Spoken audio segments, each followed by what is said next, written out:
used to be the preferred method of selling arguments, but since its unfortunate end, what's taken its place? The answer? Fencing.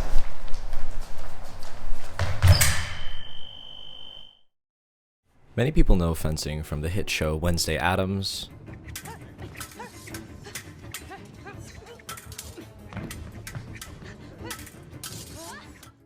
or the classic The Princess Bride. You are wonderful. Thank you. I've worked hard to become so. I admit it, you are better than I am. Then why are you smiling? Because I know something you don't know. And what is that? I am not left-handed.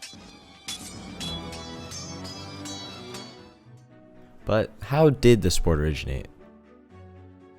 Fencing can be traced all the way back to ancient Egypt in 1190 BC, and the art continued to evolve over the years.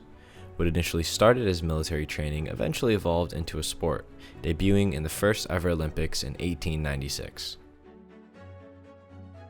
Still, fencing is probably one of the least known Olympic sports.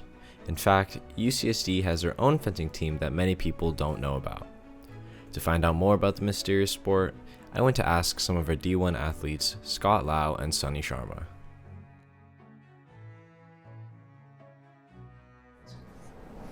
How I started fencing.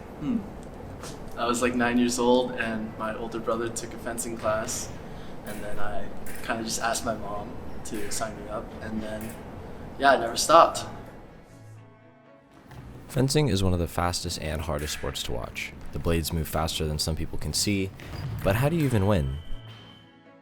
Foil is a right-of-way based weapon, so it is whoever gets the initiative of the attack is the one that gets the point.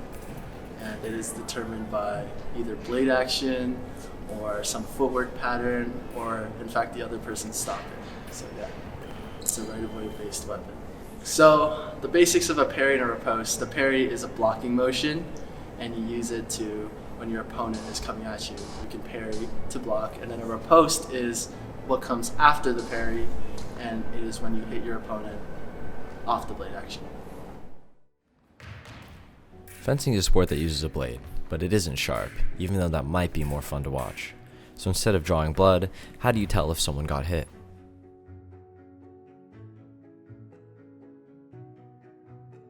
So instead of drawing blood, the way we determined how someone was hit is with this piece of equipment right here. It's called a lame, and it's a secondary jacket that you wear over your uniform, which is connected to a wire, which is connected to a strip, which is connected to a light.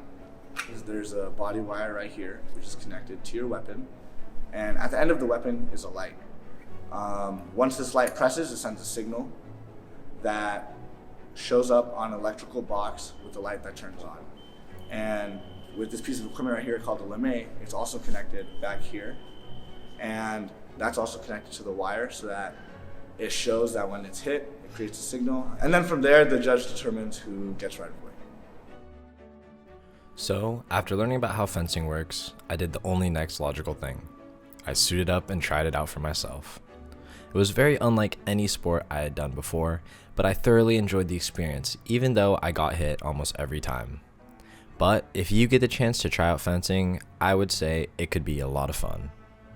While talking with Scott and Sunny, I found out that fencing is one of the most unique sports because unlike others, it's just you and one other person out there.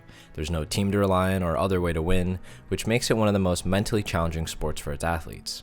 They thoroughly enjoy this aspect of the competition because it makes the contest sometimes more mental than physical, which is a different and unique challenge in itself.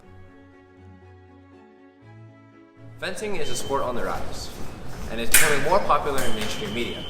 So, if you can learn to watch and follow the fast-paced sport, there will be one more thing you can watch this Olympics. And maybe you'll see them there too.